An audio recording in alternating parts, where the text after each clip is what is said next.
यो हो नि त भलिबल खेलाडीहरूलाई गर्ने सम्मान भनेको त। मनाङको टचाईमा अस्ति भर्खर मात्रै सम्पन्न भएको भलिबल प्रतियोगितामा चामे युवा समूह विजेता हुन सफल हुनुभएको थियो। उहाँहरू खेल खेलेर फर्किने क्रममा मनाङवासीहरूले टीका फूल माला र आशीर्वाद सहित विदाई गर्नु भएको छ।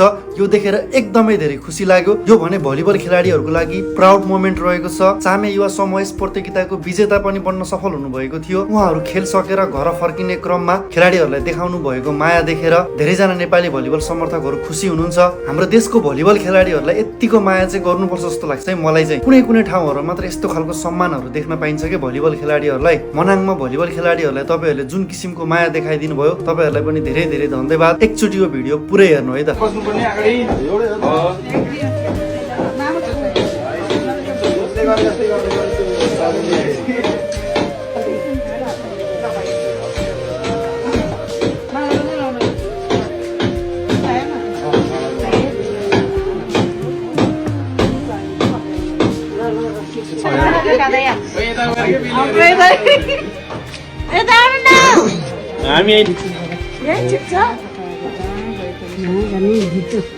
यस्तो आशिष पाएका केटाहरू अब सफल हुनुपर्छ है